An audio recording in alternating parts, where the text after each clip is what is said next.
নবদ্বীপ শহরের দুটি জায়গায় অবৈধভাবে পুকুর ভরাট করা এবং বেআইনি নির্মাণ কাজের বিরুদ্ধে সম্প্রতি ব্লক ভূমি ও ভূমি রাজস্ব আধিকারিকের কাছে লিখিত অভিযোগ জানিয়েছিলেন প্রাচীন মায়াপুরের বাসিন্দা বিজেপি নেতা আনন্দ দাস।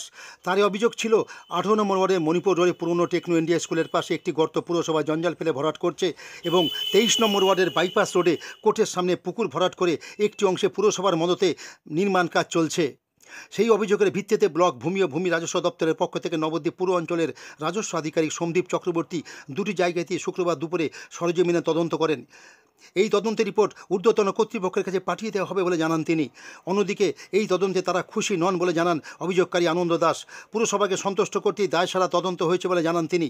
তদন্তের ফলাফল সঠিক না হলে উচ্চ আদালতে যাওয়ার কথা বলেন বিজেপি নেতা। এদিকে পুরসভার বিরুদ্ধে বিজেপির আনা যাবতীয় অভিযোগ উড়িয়ে দিয়ে পুরপ্রধান বিমান কৃষ্ণ সাহা বলেন, প্রশাসন এবং নবদ্বীপের মানুষকে বিভ্রান্ত করতেই বিজেপির পক্ষ থেকে মিথ্যা অভিযোগ আনা হয়েছে, যা তারা সব ক্ষেত্রেই করে থাকে। পুরসভা নিয়ম মেনেই কাজ করে বলে জানান তিনি। এদিন তদন্ত চলাকালীন বিশাল পুলিশ বাহিনী নিয়ে হাজির ছিলেন নবদ্বীপ থানার আইসি জলেশ্বর তেওয়ারি। যদিও তাদের বিরুদ্ধে তদন্তের সময় অতি সক্রিয়তার অভিযোগ করেন বিজেপি নেতা আনন্দ দাস। এই কাজটা কি হচ্ছে?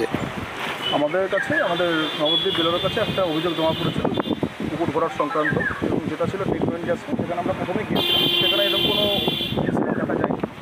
পরবর্তী ক্ষেত্রে বলা হয় যে ওল্ড টেকনো, সেখানে আমরা অভিযোগকারী যিনি আছেন আনন্দ দাস, বাবার নাম সন্তোষ দাস, তার অভিযোগের পরিপ্রেক্ষিতে সেই জায়গাটা আমরা অবস্থান করলাম। এবার যেটা আমাদের করণীয় সেটা আমরা আমাদের রিপোর্টে অভিযোগটা কোথায় হয়েছিল? অভিযোগটা বেলোরতে হয়েছিল, নবদ্বীপ বেলোর। তার নির্দেশে আপনি এটা তদন্ত করলেন? বেলোরের নির্দেশে আমি এখানকার রেভিনিউ ইন্সপেক্টর তদন্ত করছি।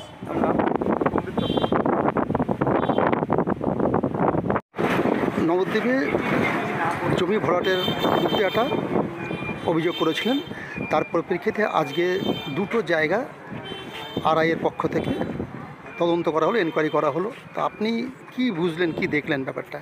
আড়াই দেখে উনি ওই কাজটা করলেন, টেকনোর ওখানে যেটা বললেন, যেটা যে এখানে যা উনি বলছেন সম্পূর্ণভাবে আড়াই দায় সারলেন জেলারও, যেটা বললেন যে এখানে মাটি ফেলা হয়নি। আপনারা দেখালাম ক্যামেরার সামনে, আমি বললাম দেখুন মাটিটা টানা হয়েছে, প্রথমে ফেলা হয়েছে, পরে টানা হয়েছে, এবং উনি বলছেন বিল্ডিং করাটা ওদের কাজ নয়। কিন্তু আমরা এটা দায়িত্ব নিয়ে বলছি এইটাও বিলেরও কাজ করতে হবে। কী কাজ?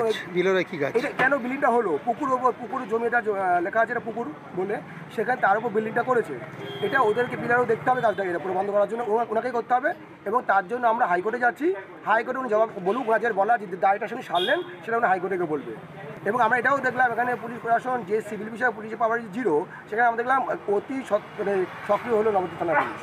আজকে যে এনকোয়ারিটা হলো, এতে এর জন্য কি আপনি সন্তুষ্ট নয়? না, মোটেই নয়। যেটা উনি বিলের যে লোক পাঠিয়েছেন, এইটার বিষয়ে আমরা পুরো একদমই সন্তুষ্ট নই। কোনটার বিষয়? কোনটার বিষয়? দায় চাইছে বিয়ালের। কোনটার বিষয়ে? যে উনি বলেন এটা করতে, কোনটা সেটা কোনটা? উনি বলেন যে আপনার এই যেটা আছে কোর্টের সামনে যেটা আছে, উনি বলেন যে মাটি ফেলা হয়নি, কি আমরা দেখালাম মাটি ফেলা হয়েছে, গঙ্গার বালিও আছে। এবং তারপরে এটাও দেখলেন যে বিল্ডিংটা হয়েছে পুকুরের ওপরে। উনি বলছে এটা আমার কাজ নয়, এটা ওনার কাজ, কি ওনার কাজ নয়, সেটা উনি হাইকোর্টে বলবেন। আপনার নাম? আমার আনন্দ। বিজেপির এক নেতৃত্ব জমি ভরাটের অভিযোগ তুলেছেন পৌরসভার বিরুদ্ধে। তার পরবর্তীতে দেখলাম ব্লক অ্যান্ড রেভিনিউ ডিপার্টমেন্টের পক্ষ থেকে তো ইনকোয়ারিও করা হলো। এ বিষয়ে আপনি কি বলবেন? এরা বিজেপির, এরা অ্যাকচুয়ালি কথা, বিজেপির তো কোনো কাজ নাই, সংগঠন নাই। এদের কাজ হলো মানুষকে উত্তপ্ত করা, উন্নয়নে বাধাবিঘ্ন সৃষ্টি করা, এটা প্রধান কাজ। এখন নবদ্বীপের এই ইনকোয়ারি আজকে যেটা হলো, এটা সরকার পক্ষ থেকে বিএলআরও টিম পাঠিয়েছে, যে মানে আবেদনকারী যে এখানে বালি বুঝাই হচ্ছিল, দুটো স্পটে দেখাচ্ছিল, দুটো স্পটেই ইনকোয়ারি সরকারিভাবে হয়েছে এবং এটা ফলস একটা কেস সাজিয়ে অ্যাপ্লিকেশন করেছে। এইরকমভাবে বিজেপি বিভ্রান্ত করে প্রশাসনকে এবং সাধারণ মানুষকে। এই